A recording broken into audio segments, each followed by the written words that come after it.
¿Cuál es el mínimo que necesita una persona para empezar con el camino de la inversión inmobiliaria? Para el banco son más importantes los ingresos que tu patrimonio. A partir de 1.500 ya empieza a ser un sueldo que tiene más sentido. Para una inversión de 60.000 euros puedes entrar con unos 15.000 euros. No, yo, por ejemplo, si compro uno y lo alquilo por habitaciones, ¿saco más rentabilidad? Sin duda, por habitaciones nos estamos hablando de que probablemente dupliques o incluso algo más. Recientemente has hecho un libro que se llama Libertad Inmobiliaria. ¿Qué significa libertad inmobiliaria? Es conseguir la libertad financiera gracias a la inversión inmobiliaria. Vale. Comprar para alquilar y tener unas rentas recurrentes, ojalá de por vida. ¿Piso en la playa, sí o no? Pues mira, para mí las viviendas en la playa o en la montaña no tienen ningún sentido económico. Si ese dinero que metes en esa vivienda lo metes en una inversión, realmente te van a dar mucho más dinero con el que poderte pagar el mejor hotel de esa localidad durante los pocos días que vayas al año. Has mencionado varias veces el tema de los alumnos. O sea, tú eres profesor. Pues llevamos ya más de 3.000 alumnos. Sí. Más que un colegio de eso. Una barbaridad. Por ejemplo, la casa en la que podamos vivir Juan y yo, que valdrá 400.000 euros, por ejemplo, ¿no? ¿Diferencias entre Sí. alquilarlo o comprarla? Con esos 400.000 euros, por hacer números redondos, yo puedo comprar unos 8 inmuebles de 50.000 euros cada uno.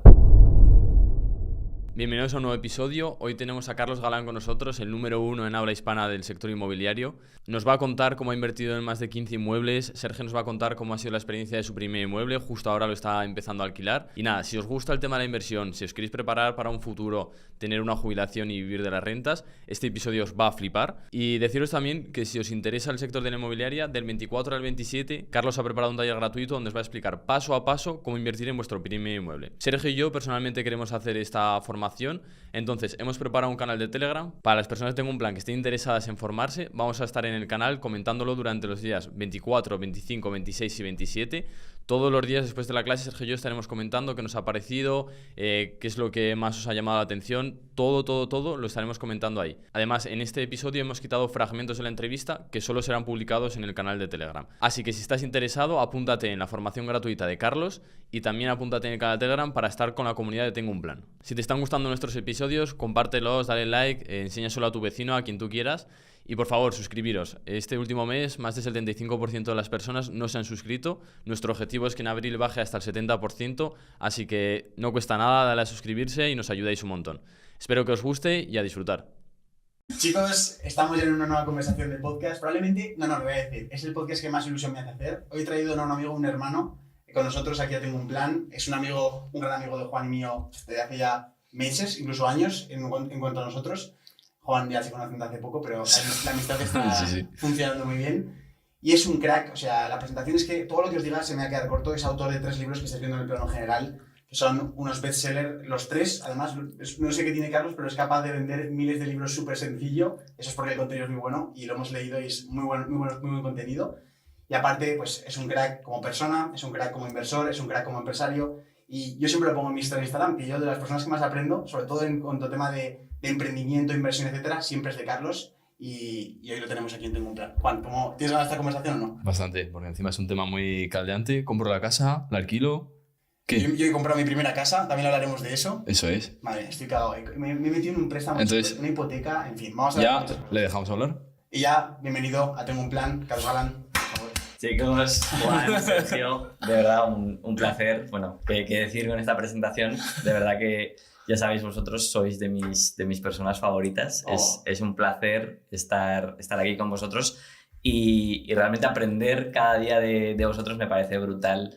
Lo que estáis consiguiendo a vuestra edad. A mí muchas veces me dicen que siendo joven pues he hecho cosas muy distintas, pero lo vuestro desde luego que se lleva la palma y ya sabéis, un honor y un placer ser amigo vuestro y hermano, como dices. Así que encantado, tío. Vamos a darle y aportar un montón a vuestra audiencia, que además pues me encanta la comunidad que estáis creando, así que a por ello. Carlos tiene una cosa que me parece increíble. Es que Carlos, o lo conoces muchísimo o no lo conoces. Porque yo, por ejemplo, cuando no lo conocía, no sabía ni que existía Carlos. Pero en el momento que lo conocí, me di cuenta del tamaño que tenía. Sí. Por ejemplo, él tiene también un podcast, que os lo dejaré en la descripción, que se llama Libertad Inmobiliaria. Y es que el tío está por delante de nosotros en los tops de Spotify de canales como inversión, finanzas. O sea, siempre está por ahí Carlos apareciendo. Y yo creo que la mejor forma de empezar yo creo que es con el libro que ha publicado recientemente, que es Libertad Inmobiliaria, ¿no, Juan? Ahí lo tenéis, eso es. A mí me gustaría que dijeras que cuánto de joven eres, porque has dicho que eres joven. Pues mira, yo soy del 91, o sea, ahora tengo 31 años y en breve, en mayo, cumpliré 32. Vale, ¿el primero que escribiste cuál fue? El primero fue Independízate de Papa Estado. ¿Con cuántos años? Este fue con 23 años, hace 8. Vamos, que el tema de la inversión y demás llevas ya bastante tiempo, ¿no? Yo desde muy pequeñito, desde los 11, 12 años, pues me interesaba muchísimo todo lo que tenía que ver con el mundo del dinero. O sea, mientras mis amigos estaban jugando a la PlayStation, a mí lo que me interesaba era hablar con los adultos de, oye, de cómo generar más dinero, de inversiones, de negocios. Y muy rápidamente, pues a los 15 años compré mi primera acción y de ahí, pues cada vez fue a más toda esta pasión por el mundo de la inversión. Joder, ¿de dónde crees que viene esa pasión? Pues es una buena pregunta porque en mi familia, pues mi madre es arquitecta, mi padre era ingeniero y bueno, sí que le gustaba algo el tema de la inversión, pero vamos, tampoco era una súper pasión. Y sí que es cierto que mi abuelo se dedicaba a la banca y puede que me inculcara algo de eso, pero yo creo que fue más algo pues espontáneo que me empezó a llamar la atención y ya está. Vale. Claro, porque estamos aquí, con Carlos hay dos caras de la moneda. Hoy vamos a tratar más la cara inmobiliaria, pero en la inversión siempre hablamos de dos partes, que está la parte de inversión inmobiliaria y la parte de inversión en fondos indexados. Si quieres otro día vienes otra vez al podcast y nos cuentas más acerca de la parte de fondos indexados, que yo también aprendí de ti de eso, pero hoy me gustaría más hablar de la parte inmobiliaria. ¿Tú cuánto tiempo llevas desde tu primera inversión inmobiliaria y con cuántos años la hiciste? Vale, bueno, pues mira, realmente yo empecé a familiarizarme con la inversión inmobiliaria porque, cuando yo tenía 12 años mi padre falleció y pues nos había dejado en herencia, pues creo que fueron 3 pisos y algún garaje y tal, Vale. porque los había comprado pues de forma, poco a poco, ¿no? Pues era su piso soltero, un piso en la montaña, no eran inversiones como tal, sino que eran, oye, pisos que se habían comprado pues para vivir, para usar, con una mentalidad que más de propietario que de inversor, y de hecho por eso pues daban una rentabilidad bastante mala, ¿no? Y poco a poco, pues igual a los 12 no, pero a los 14, 15, 16 años sí que empecé a ayudar a mi madre con todo esto de la inversión. Pues evidentemente al principio pues le ayudaba a ir a ver algún inmueble, luego a redactar algún contrato, a ayudarle con la declaración de la renta. Hostia. De hecho, yo empecé a hacer la declaración de la renta de mi madre, incluso de mi abuelo, cuando yo todavía no había hecho la mía propia. O sea, con 16, 17 años ya les estaba haciendo la declaración y aprendía mucho de todo eso, ¿no? Entonces, digamos que empecé a familiarizarme antes de comprar mis propias viviendas. De hecho, a mí inicialmente la inversión inmobiliaria no me atraía mucho. O sea, para mí era mucho más atractiva y mucho más sexy la inversión en bolsa, las acciones. Era más de película. Claro, eso es un mundo, pues eso, mucho más atractivo para un chaval de, pues ves el Lobo de Wall Street, todas las películas. Atraía mucho más. De hecho, la inversión inmobiliaria lo veía como el negocio un poco cateto, una inversión, el negocio de los tontos, ¿no? Pero poco a poco ya le empecé a ver el atractivo, y si quieres luego podemos hablar de las diferencias que tiene con respecto a otros tipos de inversión, y que si se hace bien puede ser brutal y te puede hacer avanzar mucho más rápido hacia la libertad financiera. Y entonces fue ya, pues hace unos años, con 20 y algo, cuando ya empecé a comprar. ¿Te acuerdas cuando compraste el primer piso? El tuyo, ya, que no tienes que gestionarlo, sino dices, vale, me la juego con mi dinero a invertir en mi primer piso. Sí, pues esto fue en 2018. Es decir, hace 5 años. Hace 5 o 6 años, sí. Vale, ok. ¿Y cómo fue ese plan? ¿Fue un movimiento, mirando hacia atrás, fue un buen movimiento? ¿Una buena inversión? Sí, esa inversión en concreto, ¿dices? Sí. O sea, tú ahora con más experiencia miras hacia atrás a tu primera inversión, ¿estás orgulloso de ella o la habrías cambiado?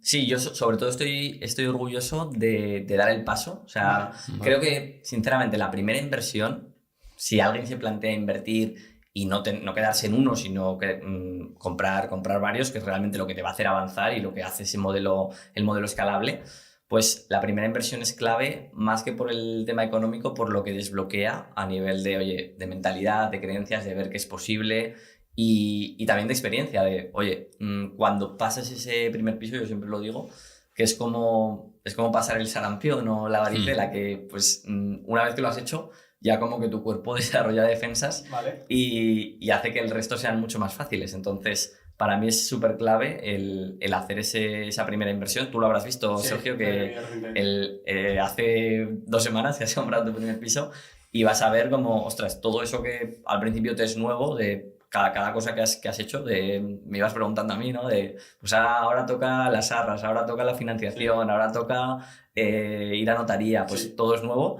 Pero claro, luego cuando vayas a hacer tu segunda inversión, todo irá mucho más rodado. Entonces es clave este primer paso. ¿Cómo era ese piso que invertiste? ¿Era un tercero? ¿Cómo era? Pues mira, este en concreto era un primer piso sin ascensor en una finca pues bastante humilde. Cuando hablamos de finca, aclararle un poco. Sí, edificio. O sea, cuando hablamos de finca es como hablar del edificio. Vale.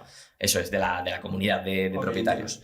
Entonces este es un piso, que de hecho todavía lo tengo, que es un primero sin ascensor, tiene 3 dormitorios, no es muy grande, tiene como 53 metros, pero sí que pues tiene esos 3 dormitorios que para mí es algo que sí que valoraba bastante los inquilinos, que haya más dormitorios, más habitaciones.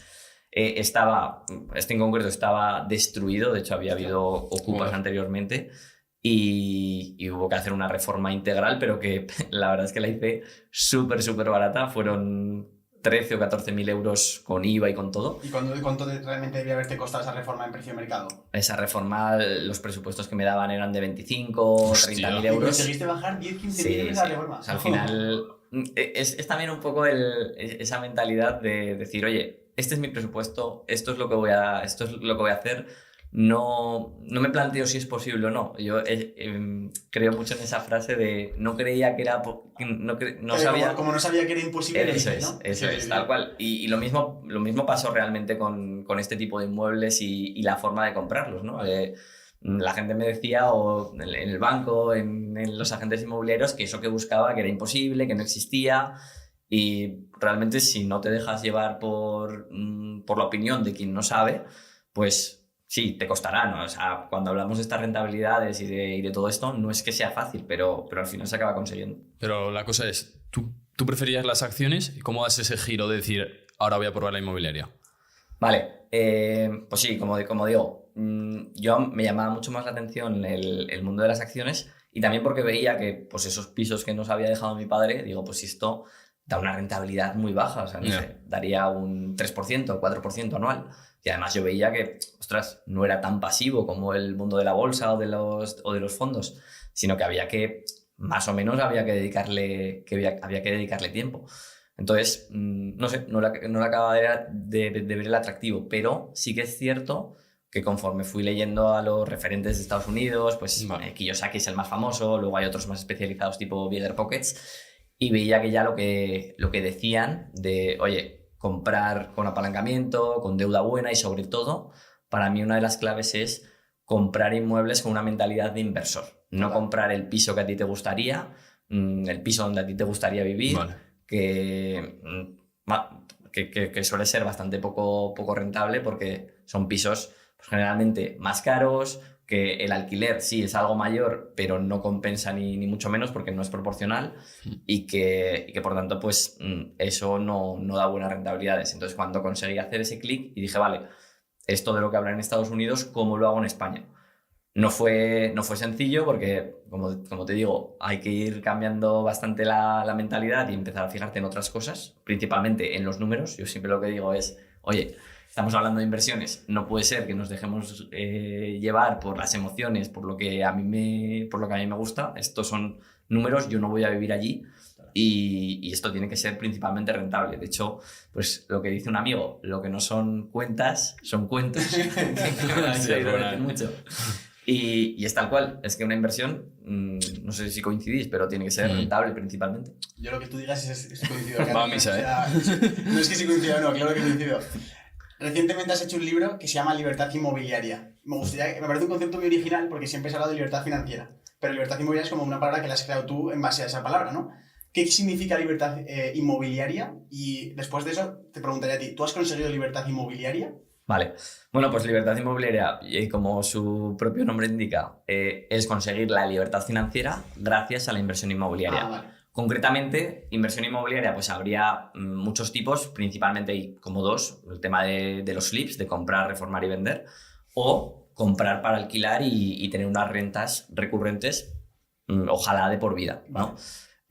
Además, pues en mi caso yo lo que hago es comprar con financiación, como se suele hacer realmente o sea, en inmuebles. Los importes son altos y generalmente financiamos con lo que se conoce como deuda buena, porque, bueno, aquí una breve explicación.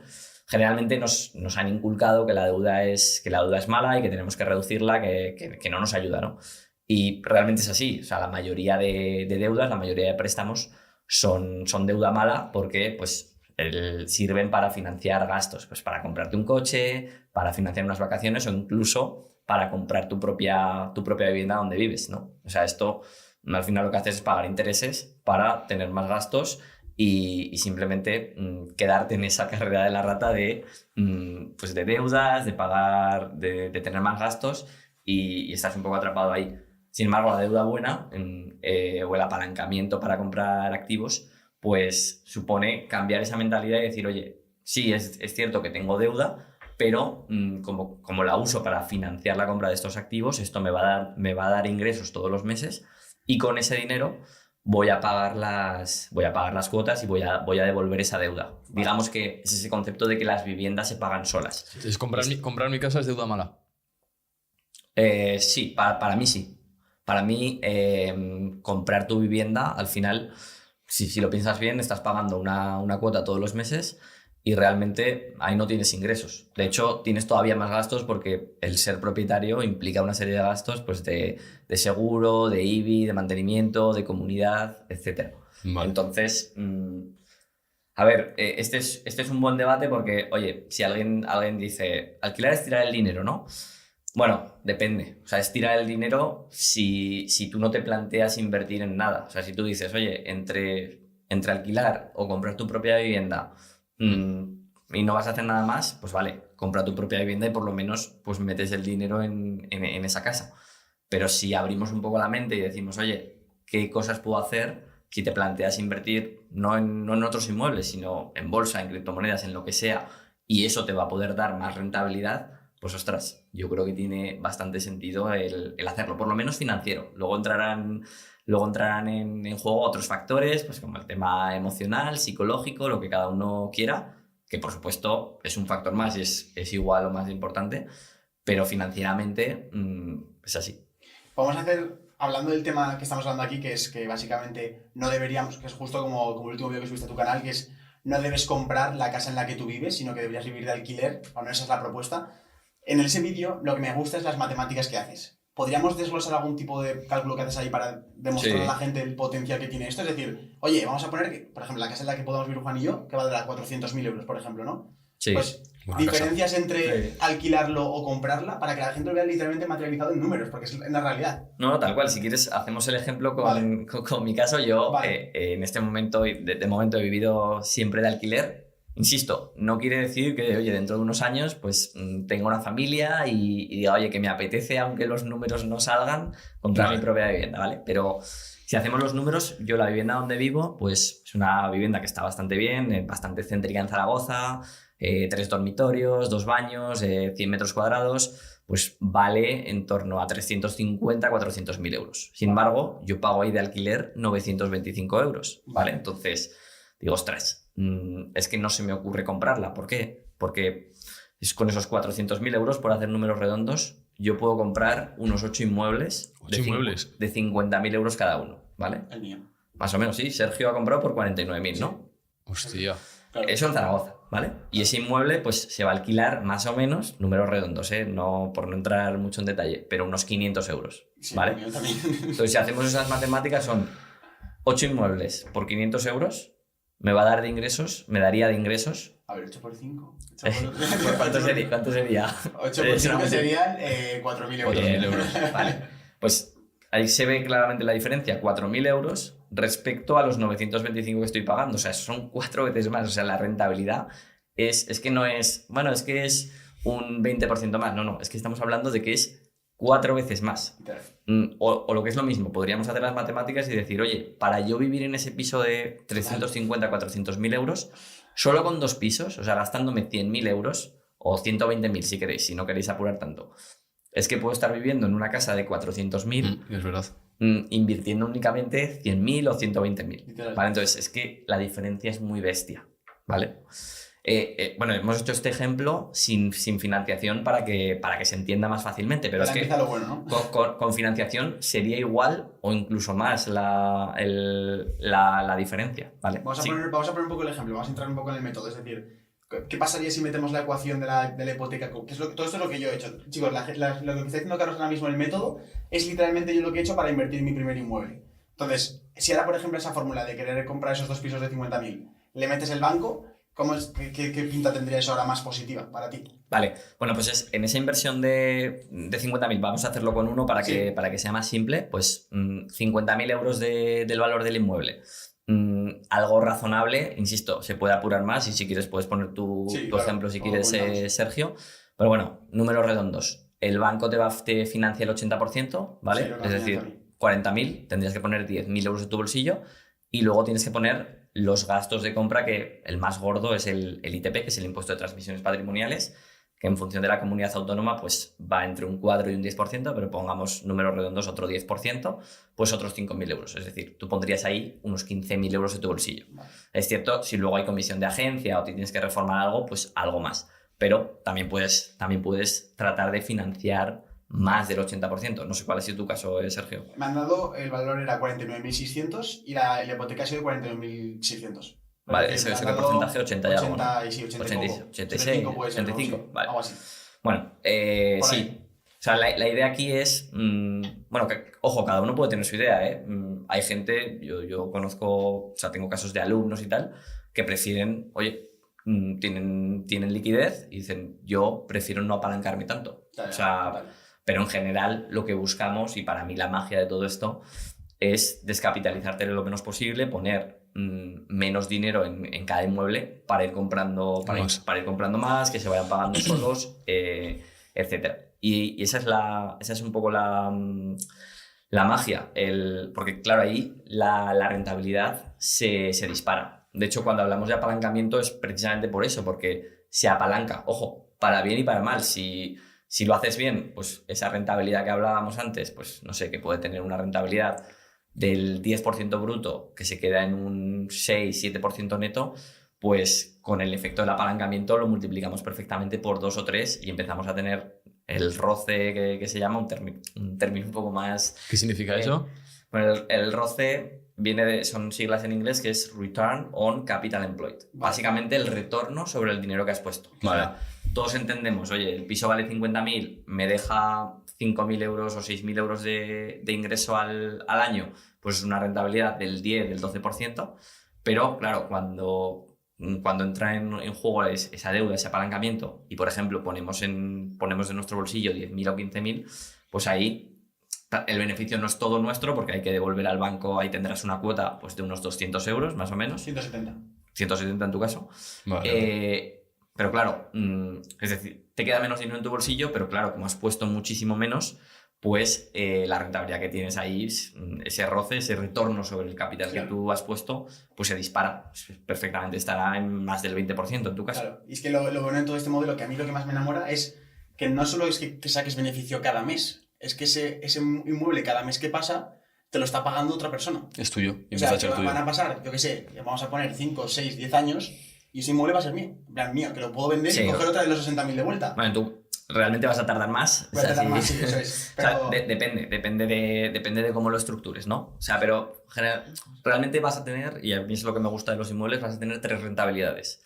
Vas a tener, por un lado, ese cash flow, ese dinero que entra en tu bolsillo todos los... Que para que la gente lo entienda en este ejemplo mío, básicamente, yo he puesto en mi dinero 20.000, me va a dar un alquiler de 500 euros, beneficio para mí van a ser en torno a los 200, un número arriba, número abajo, va a ser eso un poco la rentabilidad que yo saque de beneficio cada mes, después de pagar la hipoteca, seguros, comunidad, etc.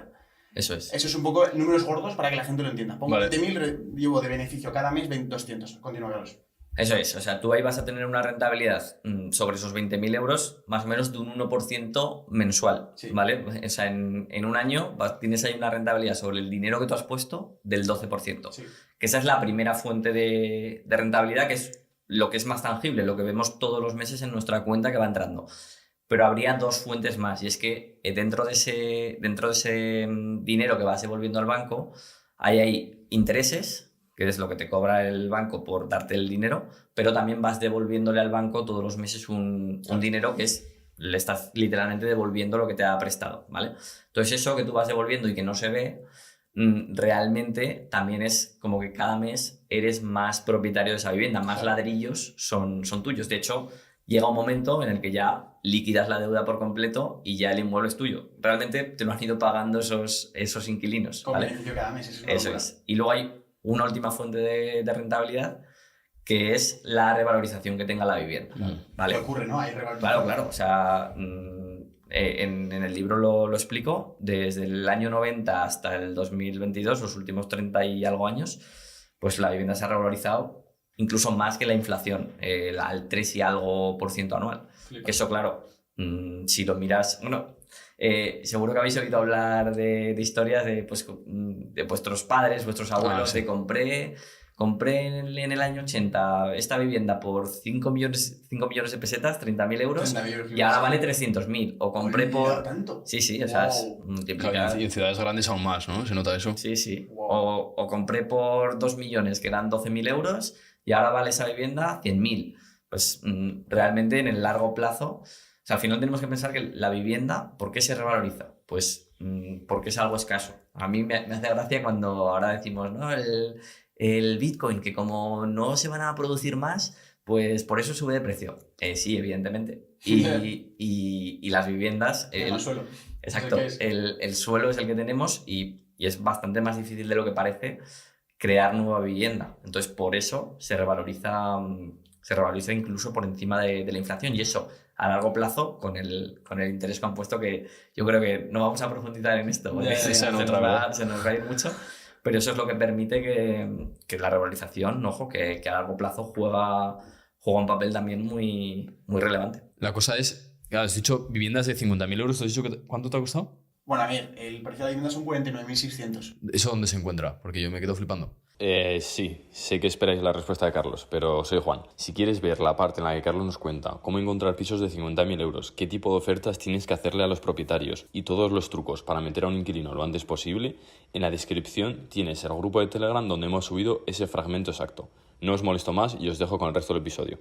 Y hay una objeción que tiene la gente, a mí me pasaba un poco al principio antes de conocer el modelo, que era el de, pero en serio, nunca deja de estar alquilado el piso que yo invierto, porque ahora son pisos que tú no vivirías y te da miedo de, va a tener impagos, no, va a haber gente que va a rotar. ¿Cómo es realmente la realidad, tú que has invertido en muchos pisos, con el tema de los impagos o que la gente se vaya de ese piso y dejes de ingresar ese alquiler?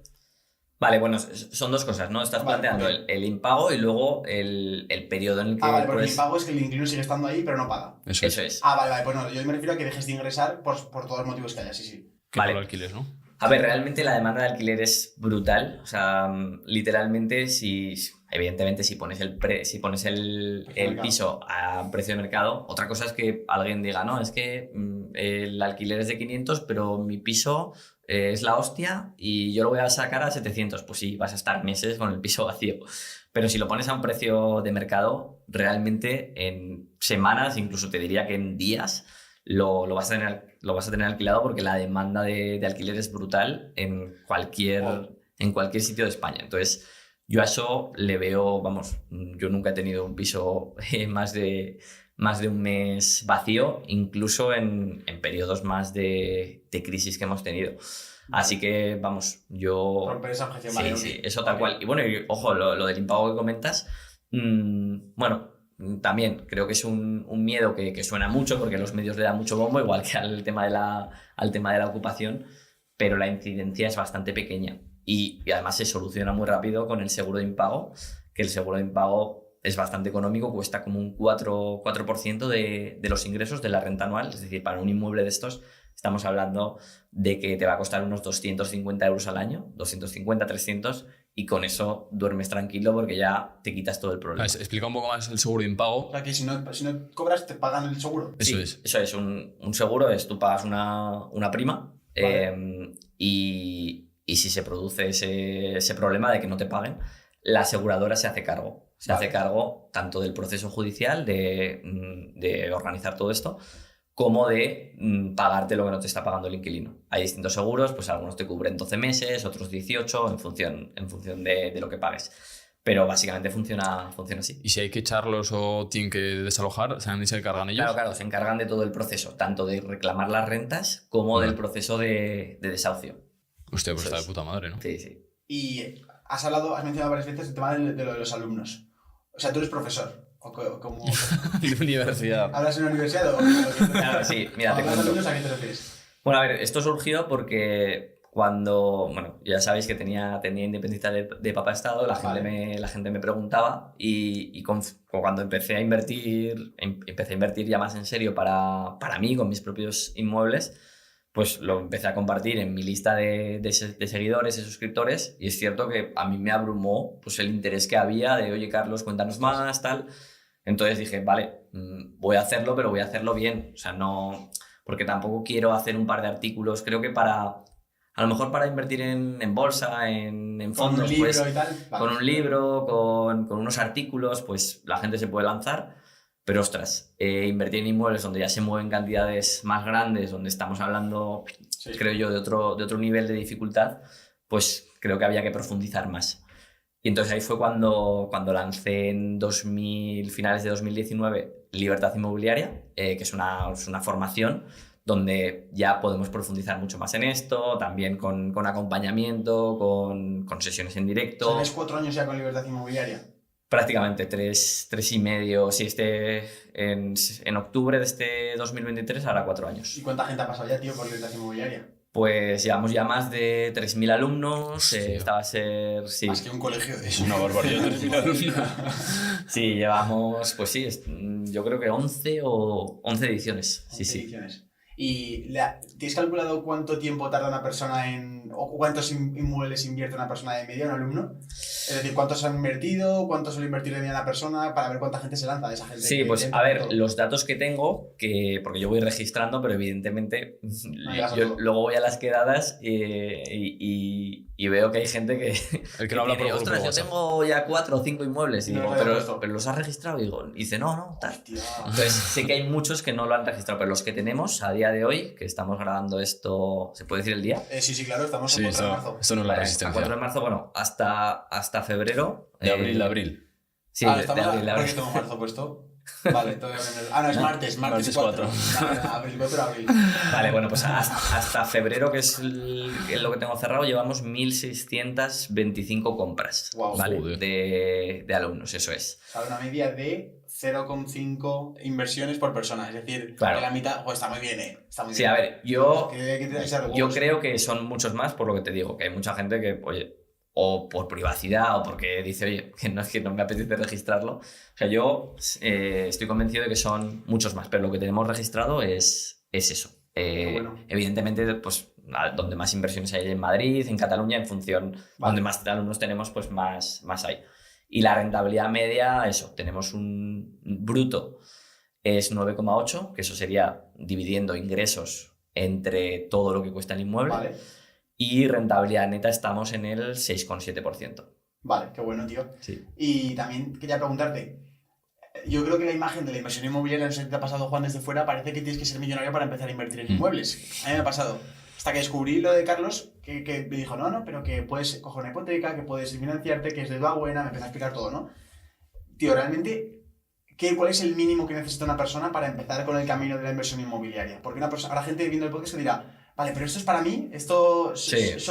encajo en las características para empezar a ser un inversor o tengo que esperar y ahorrar más, ¿no? O sea, ¿cuánto Vale. nivel de ahorrador tiene que ser una persona y qué ingresos tiene que tener? Vale, perfecto. Pues ahora vamos con el tema de ahorros, Vale. pero a mí me parece más relevante Lo que para... hagas, Eso es, Vale. ingresos. O sea, si alguien dice, o sea, si tenéis oyentes que son estudiantes, no tienen ingresos, pues eso descartado. O sea, De momento, a lo mejor. de momento, sí, correcto. Claro. O incluso alguien que dice, oye, yo gano menos de 1.000 euros, gano 700, 900, descartado también. Vale, O sea, claro. no... o sea, lo importante para el banco no es tanto los ahorros que tengas o incluso el patrimonio. De hecho, por eso yo también muchas veces hago mucho hincapié en, oye, estamos hablando de cash flow. O sea, para mí el patrimonio es ego, ¿no? Claro. O sea, tengo casos de gente que tiene bastante patrimonio, inmuebles, incluso fondos, incluso ahorros, Pero si no tienen ingresos, porque no tienen nómina, no generan ingresos, el banco no les va a financiar. Y eso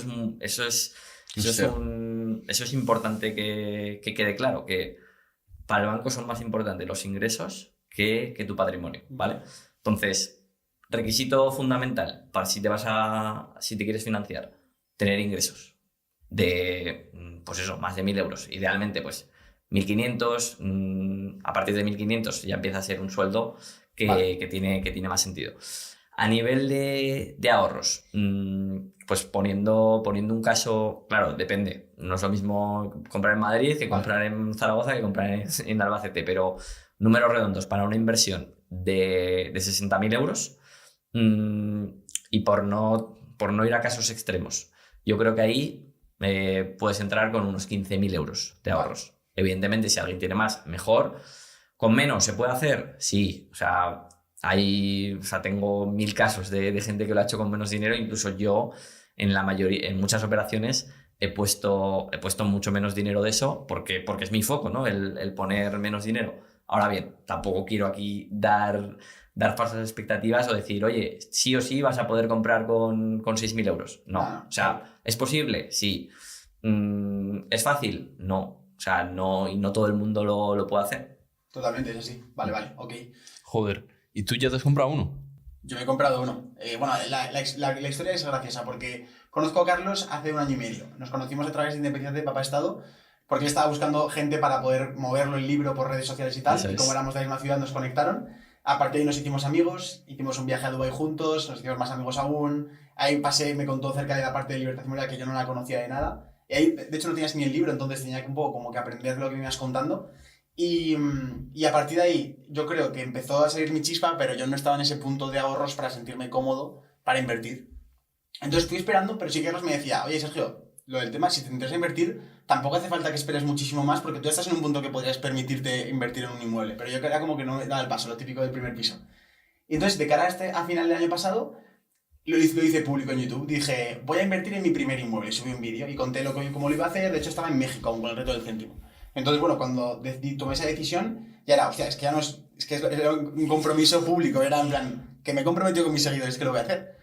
Y entonces a raíz de ahí ya fue como ese empujón que necesitaba para empezar a meterme caña con las visitas, con las negociaciones, con las ofertas, con los trámites. Ha sido un proceso al final que desde que he empezado a mirar todo hasta que lo hemos cerrado, pues han pasado 4 meses, algo así, 3 meses, 4 meses de trabajo. Tampoco me ha dado una buena variedad de trabajo, pero sí que es algo que hay que llevar constantemente, es una cosa que tienes ahí. Y hace una semana, literal, estuve en el notario firmando la compraventa. Es decir, ya estuve con la dueña del piso, firmando la compraventa con el notario de que el piso pasaba a ser mío. Y justo el día siguiente vi en mi banco el movimiento de pasar la hipoteca se iba a otro lado y yo ya me quedaba con la deuda, con el banco, la deuda buena que empezaba a moverse. Ya era el punto en el que está básicamente el piso. Es un piso, nunca sé los metros, pero es un piso que tiene un salón, 3 habitaciones, una cocina muy pequeña, un baño pequeño y es un cuarto piso sin ascensor. ¿Vale? Me ha costado 40... En un barrio así trabajador, humilde de Zaragoza. Sí, ¿no? eso es un barrio trabajador. En Zaragoza, para la gente que sea de Zaragoza y lo conozca, es el barrio de Delicias. Di la calle también para que vayan. De una dirección. No, pero sí, o sea, esos son los precios que se suelen mover en esa zona. Me ha costado 49.600, que yo habré puesto de mi dinero. En total, entre todo habré puesto en total unos 17.000, 18.000 euros, calculo, todo. Aún no he terminado de pagar todo lo que me queda, pero entre APIs, entre poner financiación, que es lo que me han dado, que no sé, creo que era porque también hoy es mal momento, que luego hablaremos de eso, para el tema de las hipotecas, y me han podido dar solo hasta un 80%. Vale. Cosas del estilo, pues al final tengo que pagar 18.000.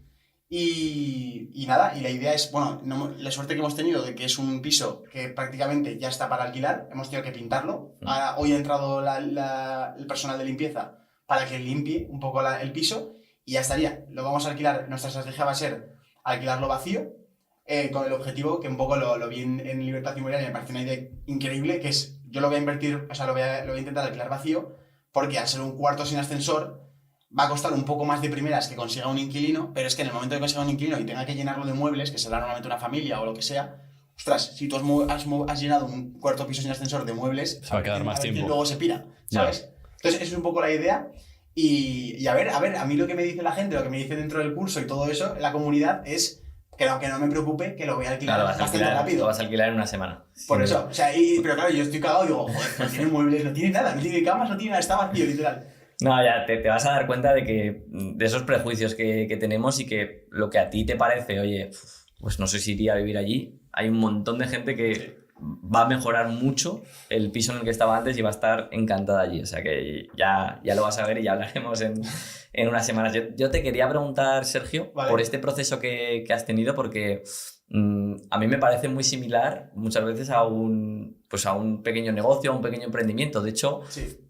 tengo muchos alumnos que dicen, ostras, Carlos, pues mira, a lo mejor tiene 35 años, 40 y tiene su trabajo en una multinacional.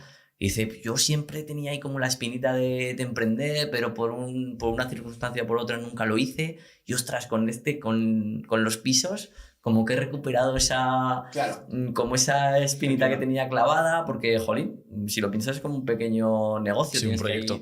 ahí, buscar, negociar, cierto es. sacarte las castañas del fuego, involucra muchas cosas, también trato con personas. ¿Cómo has vivido tú esta parte? ¿Qué opinas de esto? Claro, yo creo que como yo vengo ya de ser emprendedor, ha sido como un reto más dentro de mi proyecto general, pero sí que no he podido vivir esa sensación sobre todo de saltar al vacío, como cuando subo mi primer vídeo a YouTube, como cuando me lanzo a intentar conseguir una alianza empresarial, lo que sea, ¿no? Pues ese miedo a lanzarte al vacío a una cosa que no has hecho nunca, da ese miedo, pero mola mucho también cuando lo superas porque estás vencido y te das cuenta que luego es una chorrada, pero bueno, luego acaba saliendo.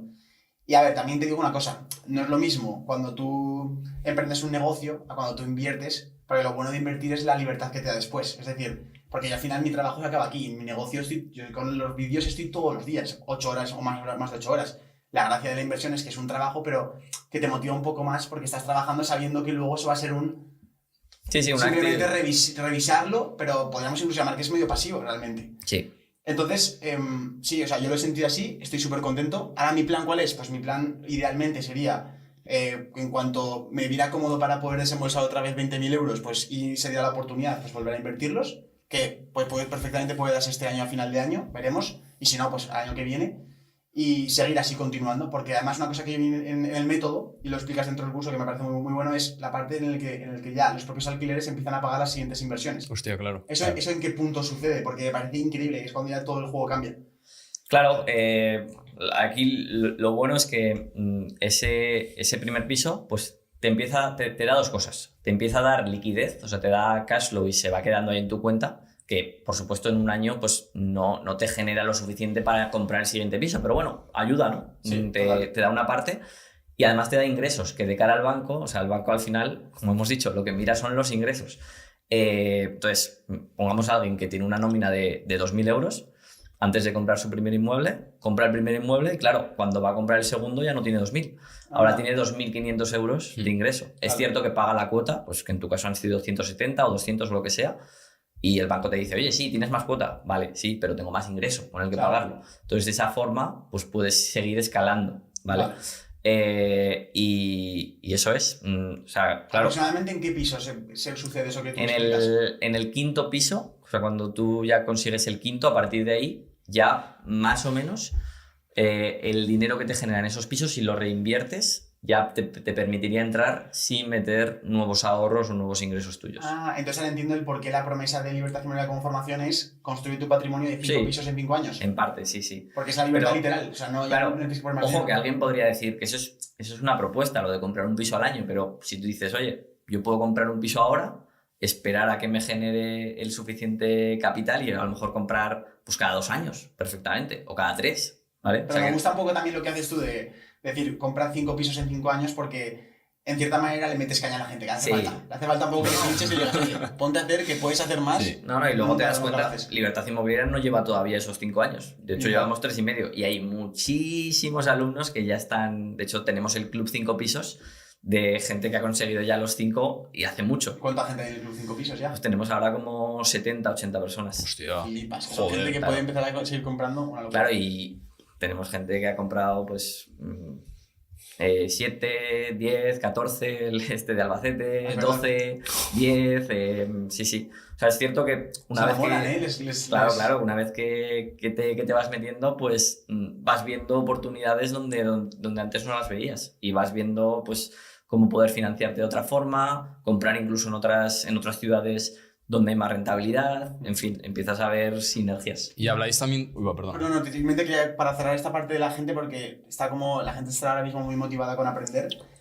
Simplemente decirles que si quieren aprender un poco más, ahora mismo se llama entrenamiento árabe, Taller Libertad Inmobiliaria. Tienen Taller Libertad Inmobiliaria, yo lo he hecho, es increíble. De hecho, hay gente que incluso hasta se atreve a invertir ya con el contenido que hay ahí. Muchas personas con este taller gratuito compran sus primeros pisos. Sí, pues, oye, si a lo mejor te apetece aprender un poco más acerca del método de Carlos, al final tenemos aquí bastante rato en el podcast, pero es que aún así aún falta más tiempo para explicar todo el método. Conocerlo un poco más, conocer cómo es todos los entresijos que se puedan apuntar, pero tienen la primera línea de la descripción para poder apuntarse totalmente gratuito. Este podcast se sube el 17 de abril. Entonces, ¿aproximadamente cuándo empieza el primer vídeo? El primer vídeo es el 24 de abril y luego a partir de ahí es uno cada día.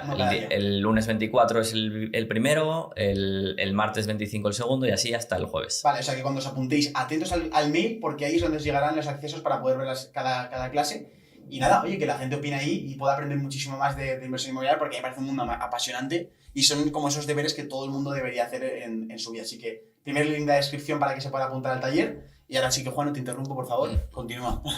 No, sí, perdona, yo sí... sí, ya que estamos... No, que en el taller, claro, esto que estamos hablando aquí de forma abstracta, como decía antes, me gustaría tener una pizarra para ver gráficos, ver números, compartir pantalla y ver la calculadora en Excel, porque estamos hablando de números y me falta esa parte. Entonces, en el taller precisamente vemos eso, también vemos el tipo de inmueble para verlo visualmente, bueno, que es importante. Y entonces ahí yo creo que lo podrá ver la gente mucho mejor. Vale, genial. Tremendo, pues me apunto yo también porque yo tengo que empezar ya a ponerme las pilas. Tú sabes, Juan, yo aquí ya digo el primero. Sí, Juan. Si me quieres pillar ya puedes empezar pronto, o sea... No, yo por ejemplo, si compro uno y lo alquilo por habitaciones, ¿saco más rentabilidad?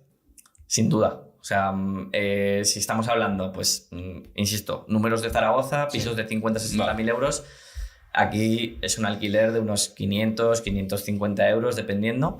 Claro, por habitaciones nos estamos hablando de que probablemente dupliques o incluso algo más. O sea, ese piso de Sergio, que de hecho tiene 3 habitaciones más salón, te ¿no? Te lo voy a decir, ya te lo enseñaré, pero es un salón central. El salón conecta a 2 habitaciones, conecta a un pasillo donde conecta a la tercera habitación. Vale. Y también el salón conecta a la cocina. O sea, el salón es como el núcleo del piso. Es típico modelo que tú mueves en el método. Vale. Entonces te lo enseñaré. Pero el salón no podría ser independiente, entonces. No. Bueno, igual con un tabique o... Sí, no, pero eso ya lo miramos y salía una habitación enana. Vale. Bueno, pues quizá habría que comprar un inmueble un poquito distinto, pero vamos, precios muy similares. Entonces, claro, ahí estaríamos hablando de que tendría la vivienda 4 habitaciones, que las alquilarías, pues también, números redondos, 250 euros cada habitación, nos iríamos a un ingreso de 1.000. Y claro, nos iríamos a un ingreso de 1.000, pero el beneficio que decía Sergio de 200 o 200 y algo euros por piso, pues ahí seguramente lo triplicarías y te irías a un beneficio de 600, 650, que para el que quiera, pues es un camino que está muy bien. Aquí, como siempre, pues pros y contras. Para mí el alquiler por habitaciones... ¿Tiene sentido? ¿Tiene sentido? Sí. O sea, quien quiera escalar más rápido o tener más cash flow, tener más rentabilidad, pues sí. ¿Cuál es el precio a pagar? Pues que hay que dedicarle más tiempo. Claro. Es lo que me dijiste, deja de ser inversión y se convierte más en un negocio. Claro, eso es. Vale. Que evidentemente los negocios tienen que ser más rentables que las inversiones, porque si no todo el mundo pues estaría en su casa viviendo de rentas y no se generarían negocios. Pero bueno, al final es como siempre, hay que ver qué valora más cada uno, si el tiempo o el dinero. Y ojo, que en un momento puede ser una cosa u otra. O sea, yo tengo inmuebles que tenía en tradicional y he pasado a habitaciones y viceversa. Y lo bueno del mercado inmobiliario es eso, que puedes ir jugando con lo que va demandando. Total. Algo que va a ser TikTok viral, que quiero preguntarles, ¿piso en la playa, sí o no? Eso es muy buena. La típica compra de mi padre que quiere en Benicàssim.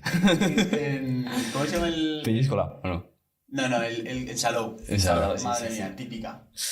Pues mira, para mí las viviendas en la playa o en la montaña no tienen ningún sentido económico, ¿vale? Porque al final, ¿cuánto vas de media?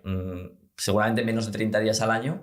Sin embargo, estás pagando muchísimo simplemente para disfrutar pocos días. Si ese dinero que metes en esa vivienda lo metes en una inversión, ya sea en un inmueble para alquilar y enfocado únicamente en alquilarlo, o ya sea en otras inversiones como en bolsa, realmente te van a dar mucho más dinero con el que poderte pagar el mejor hotel de esa localidad durante los pocos días que vayas al año.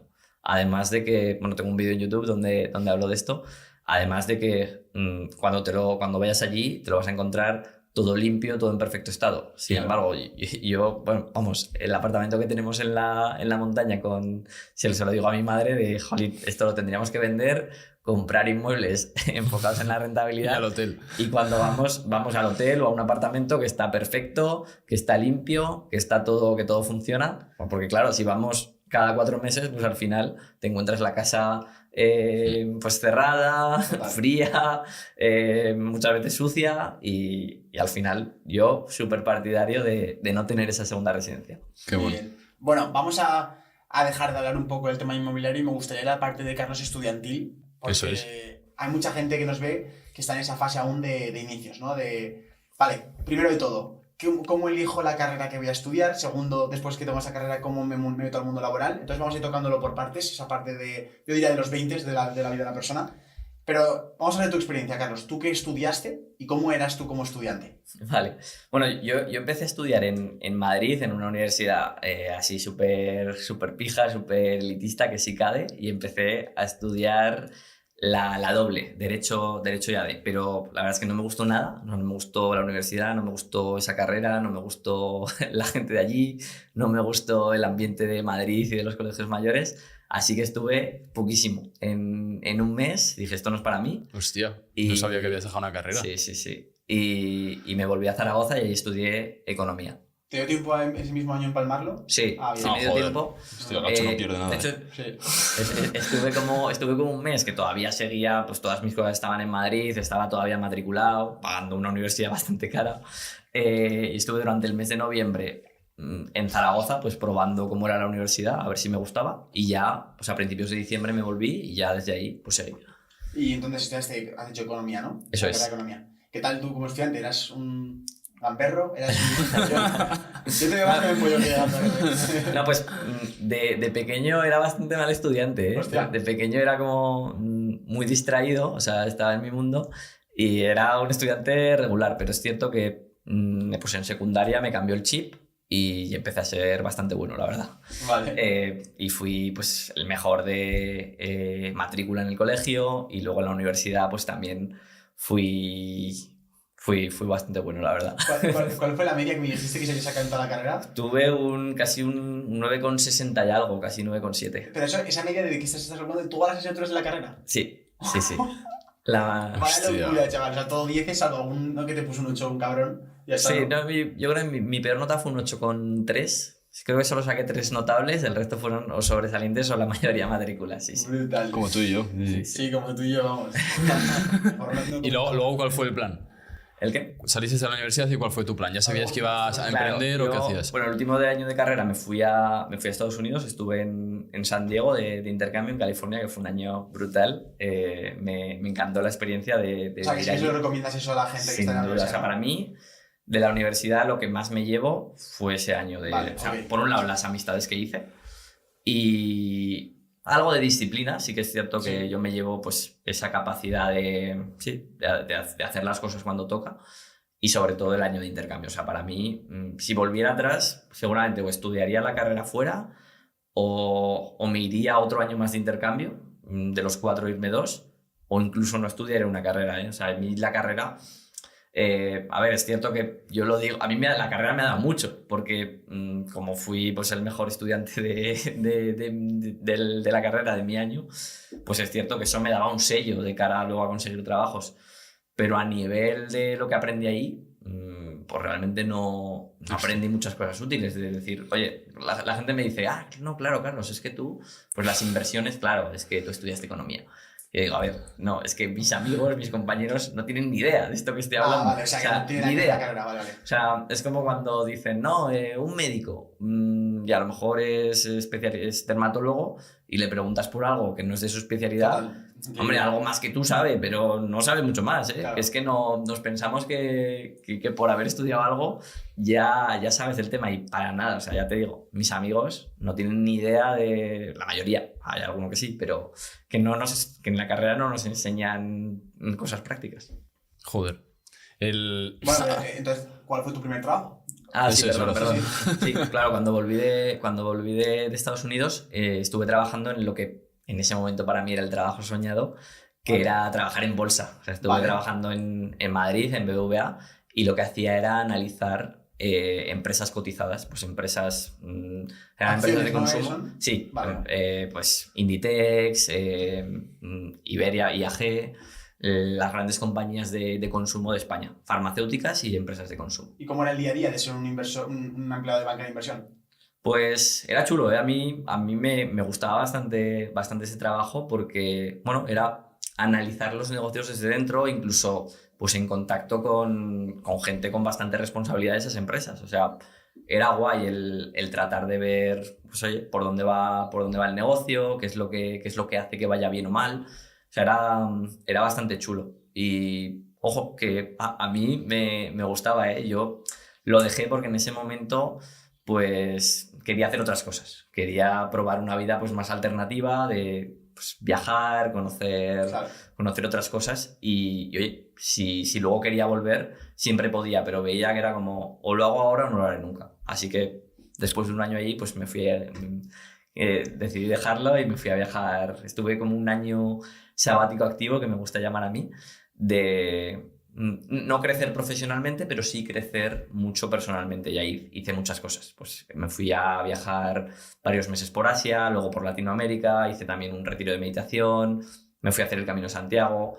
En ese año fue cuando escribí Independízate de Papá Estado, y la verdad es que fue un año que fue brutal. De hecho, luego allí en medio de ese viaje, pues conocí a un emprendedor en Chile y estuve viviendo allí 2 años, en Chile y en México. Total, eso sí que es rendición, ¿eh? Joder, sí, rendirse a la vida. Sí. Siempre nos dices a Sergio y a mí que calma, que vamos muy rápido, que no sé qué. ¿Qué recomiendas a un chaval de 20 años que tiene ganas de emprender? ¿Qué tiene que hacer? ¿Se tiene que dar mal por ser rico ya? ¿Qué tiene que hacer? A ver, sin duda, ¿no? O sea, es que a mí me encanta veros a vosotros que decís que vamos tarde. Tenéis 21 años y digo, si yo con 21 años estaba, pues eso, todavía en medio de la carrera y considero que iba rápido ya. Pero que tenéis que ver, yo creo que tenéis que ver las cosas con mucha más perspectiva, que luego además, pues ya os estáis dando cuenta, y más en el mundo actual en el que todo va tan rápido que pues, el tiempo que lleváis con el podcast y ya veis cuando dais con la tecla lo rápido que puede traccionar. Entonces, tranquilos que esto de hecho, mi preocupación con vosotros es más lo contrario, es que no os queméis, que no vayáis demasiado rápido, porque es que esto es un tema es una carrera de fondo. Entonces tranquilidad. Yo lo que diría a los chavales cuando me dicen alguno, pues, de vuestra edad, de 20 años, oye, Carlos, he leído el libro, cualquiera, ¿no? Y quiero empezar a invertir para el interés compuesto, y le digo, a ver, realmente lo que más rentabilidad te va a dar no es invertir en un fondo, ni siquiera en un inmueble. O sea, si tienes poco dinero, ese dinero lo tienes que invertir en ti. Claro, en formarse, sí. Y no necesariamente en formación, ¿eh? O sea, en formación, por supuesto. Y cosas que le hagan crecer. Pero incluso en un viaje. O sea, yo el viaje que hice por Asia, que estuve 3 meses de mochilero, me gasté 3.600 euros en esos 3 meses. Bueno, a uno le parecerá mucho, a otro poco. Pero ese dinero, o sea, es que es el mejor dinero que he invertido en mi vida. O sea, nunca voy a encontrar una inversión con ese retorno. O sea, si ahora me dijeran, te quito ese viaje y te doy 100.000 o incluso 1.000.000 de euros, es que ni de coña lo cambiaba. O sea, lo que aprendí en ese viaje, lo que me conocí a mí mismo, lo que pude crecer socialmente, personalmente, o sea, es que vale mucho más. Entonces, si eres joven, yo te diría, sí, fórmate, pero también vive experiencias. Ojo, cuando digo vive experiencias es cosas como estas. Claro. No es, venga, pues irme de festivales, bueno, si a alguien le apasiona eso, pues también, ¿no? Pero no es irte de fiesta, es, no sé, invertir en experiencias que te vayan a hacer crecer personalmente. Yo no sé qué piensas tú, que estás más metido en el mundo de emprendimiento y demás. No sé si ha sido las criptomonedas o qué ha sido que la gente queremos todo ya. No sé, te haces una formación y le hablas al formador que porque no soy millonario ya. No sé si... Sí, Carlos, aprovechando que te tengo a ti, tío, y siempre cuando explico estas cosas, siempre te pongo a ti de referencia, pues te tengo aquí, así que vas a decirlo tú. ¿Qué opinas tú de la cultura que hay del cortoplacismo? De la gente queriendo resultados ya, de empiezo a invertir en inmuebles y quiero ver resultados ya, de que empiezo un negocio o empiezo un canal de YouTube o empiezo cualquier cosa y resultados los queremos ya porque porque todo en redes sociales es instantáneo. Tú clicas, haces scroll, te creas una cuenta y la puedes crear en segundos. Pero sin embargo antes, pues en la antigüedad, una persona que quería investigar tenía que irse a una librería, ver libros, no podía contactar con una persona de otro lado del mundo, o sea, es como todo mucho más rápido. Entonces, ¿tú has podido vivir realmente, y puedes poner ejemplos seguro, que esto no es así y que realmente el proceso es más largo, que es más largoplacista? ¿O crees que puede haber casos o que existe realmente ese atajo al ser libre, ¿no? Al ser libre financieramente? ¿Hay un atajo, hay un camino de que con un mes de inversión puedes dar el pelotazo y tal? ¿O realmente es la mayoría, el 99% de los casos, es una maratón? Bueno, a ver, en un mes yo no lo he visto, desde luego. Sí que creo que a veces el camino, lo que comentábamos antes, como tiende a acelerarse y a tener interés compuesto y a tener sinergias y sobre todo a desbloquear cosas, sí que puede ser más corto de lo que inicialmente piensas, que no es lineal, sino que se convierte en exponencial. Pero sí que me parece un problema esa cultura, ¿verdad? Esa cultura. Sí. Y ojo, que yo la he vivido también, ¿eh? Y sí, de hecho, el otro día estábamos hablando de un vídeo que quiero subir sobre la libertad financiera y sobre que, oye, la libertad financiera es un objetivo bonito, o sea, animo a todo el mundo a que vaya por él, pero no es la panacea. O sea, y muchas veces cuando veo que la gente se centra únicamente en el objetivo de, hostia, esa obsesión de tengo que ser libre financieramente o quiero conseguir lo que sea, ¿no?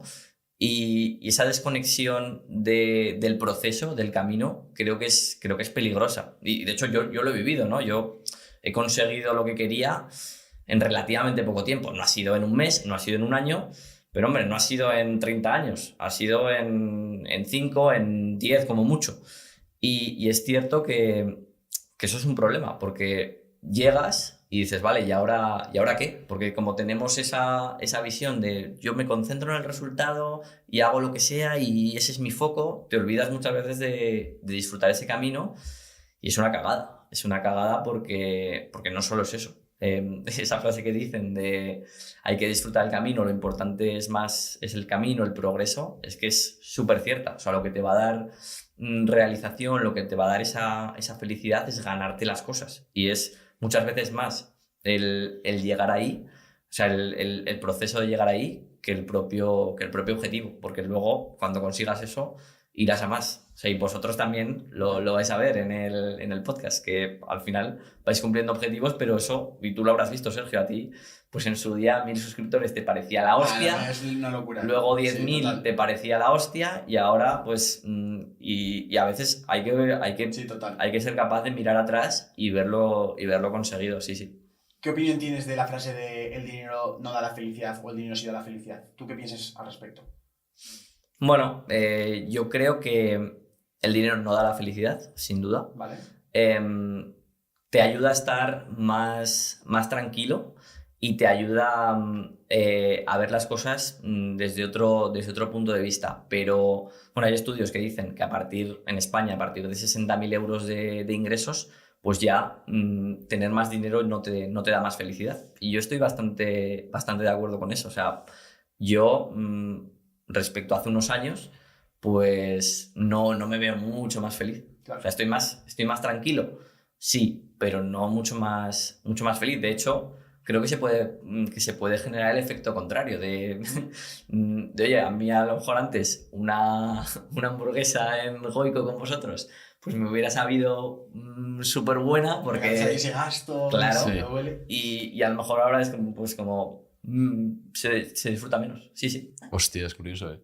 Claro, ¿y qué consejo das para que no nos pase? Para que Bueno, disfrutemos. yo creo que es poner conciencia en eso, ¿no? Vale. De decir, oye, gracias a todo lo que he hecho, puedo permitirme ahora eso y ya está. Sí. ¿Tú tienes pensado hacer algo, alguna fundación o algo así? ¿Tienes pensado hacer algo, tienes algo en mente con el? Porque claro, yo creo que llega un punto de crecimiento en el que ya dices, tío, o sea, ya la motivación que tengo ya no es crecer más un proyecto, sino es más a contribuir más, ¿no?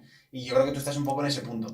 ¿Tú qué planes tienes al respecto para seguir sintiéndote cumplido, no? Porque claro, Vale. tú objetivos a los que te pongas empresarios económicos es que realmente tampoco te van a motivar. Que sí, que te hacen crecer y mola, ¿no? Pero ¿qué retos tienes ahora tú en ese punto? O sea, Bueno, a ver, ¿qué se en tiene? cuanto al tema de donaciones y esta parte, sí que tengo, pues desde el principio de los 3 libros, el 50% de los beneficios los dono a educación financiera, ¿vale? Y voy organizando pues actividades, talleres, todo lo que tenga que ver con la educación financiera y eso está muy guay.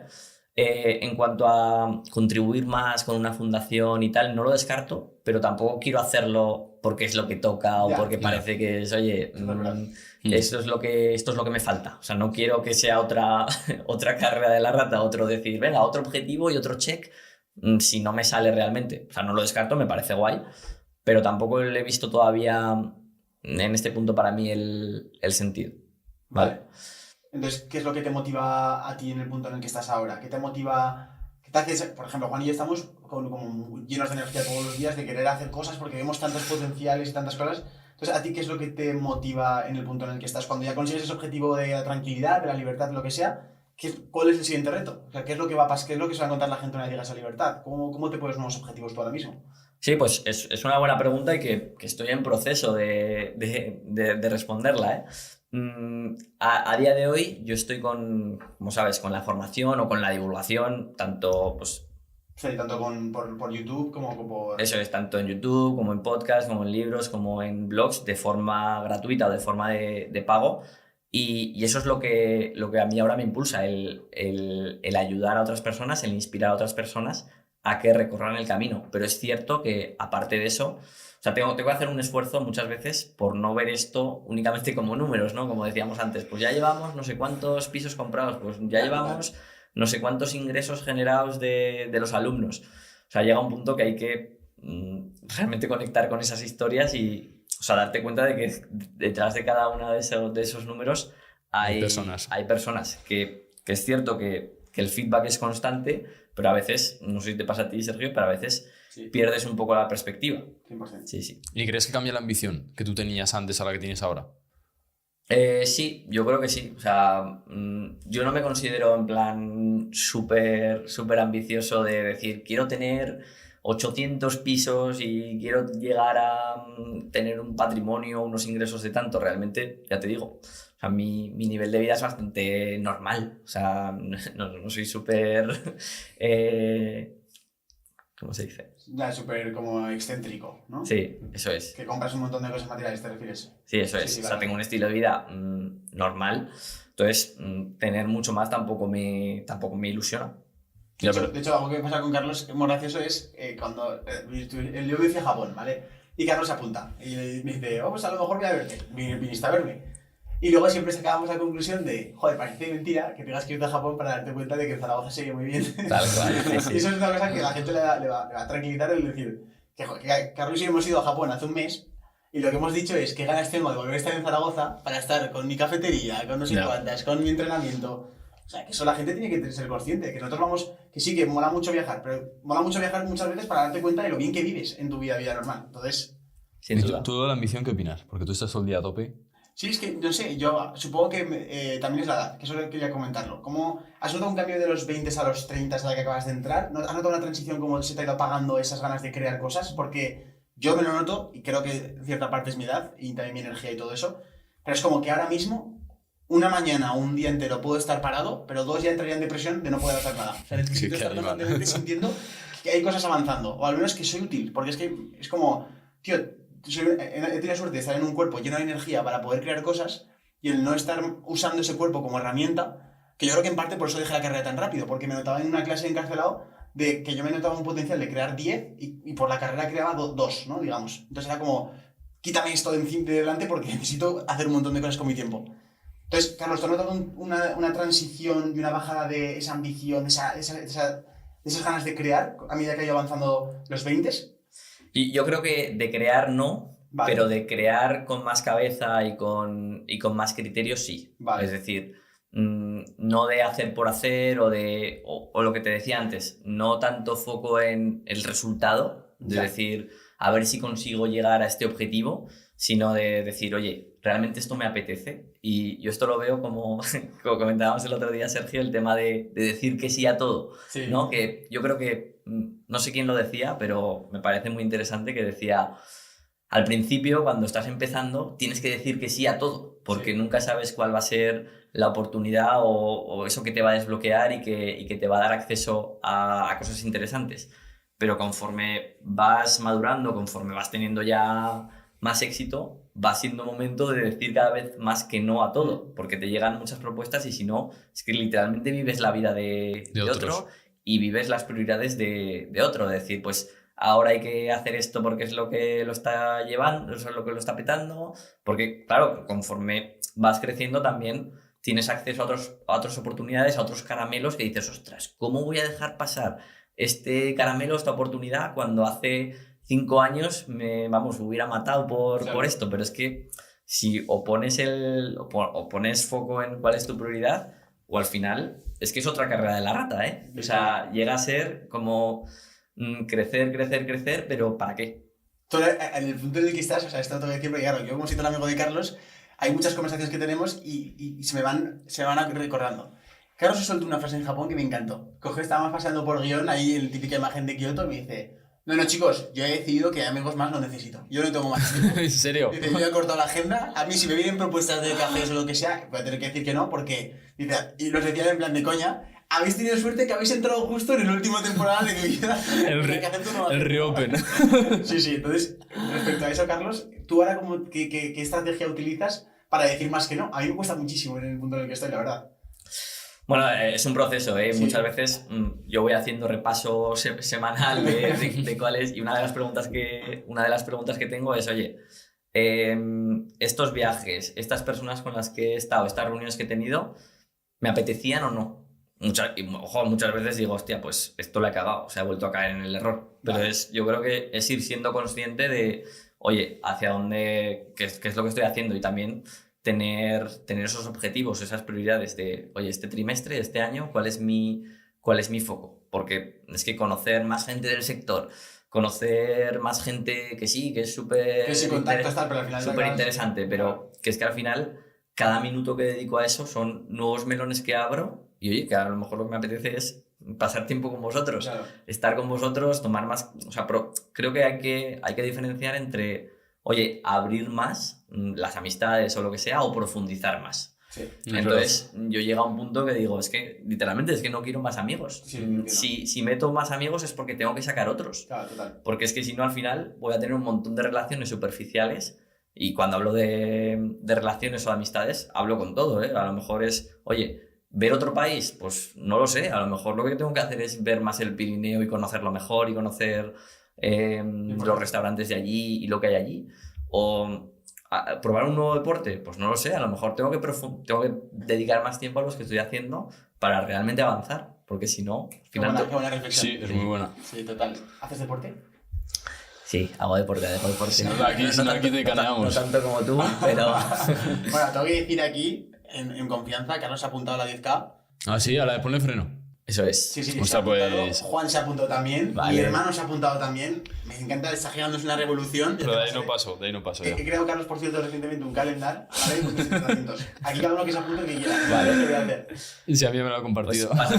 pásame lo que me uno. Sí, yo me he hecho un calendar, chicos, con mis entrenamientos de correr, porque tengo un entrenador. Entonces me ha dicho, tienes que hacer esto en estos días. Entonces yo lo comparto y digo, oye, el que si se apunta, que lo haga. Yo voy a hacer eso. Si alguien quiere hacer más o menos, pues que se apunte o se desapunte cuando quiera. Sí, no, este tío alguna vez me va a decir, oye Juan, que no puedo ir a grabar el podcast que estoy corriendo. Ya va a un nivel. Sí, vale. Pero bueno, me mola también porque lo de correr es otra cosa que a mí me ayuda mucho para quitar mi cabeza de proyectos a otras cosas. Porque al final, correr me da cero retorno económico, tampoco me conecta con más gente, pero es como un campo en el que me hace estar superando un desafío, ¿no?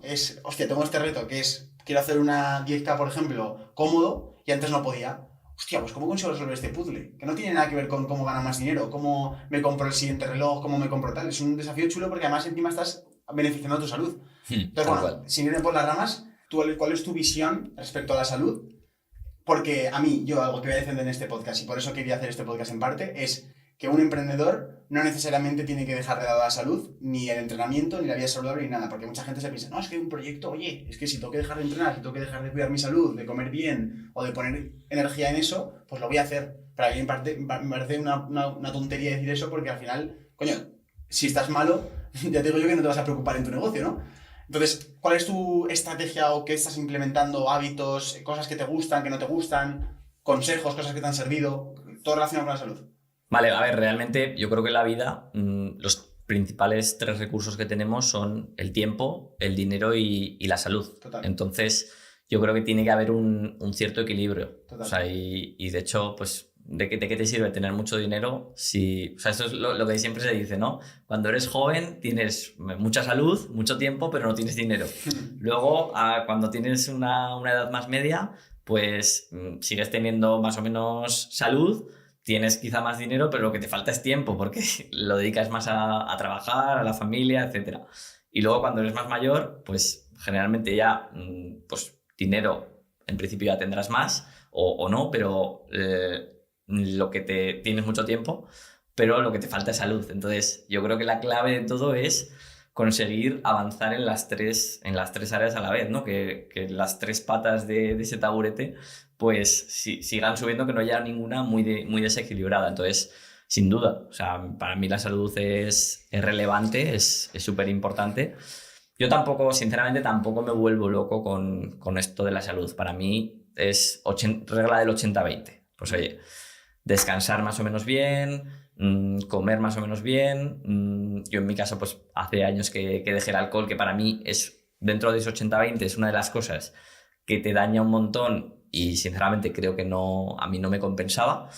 Y luego de deporte. Entonces sigo bastante pues toda la filosofía de fitness revolucionario, de Marcos Vázquez. Resuena bastante conmigo todo el tema de pues esa teoría como evolutiva de tratar de vivir más cercano a como lo hemos hecho el 99% de la historia.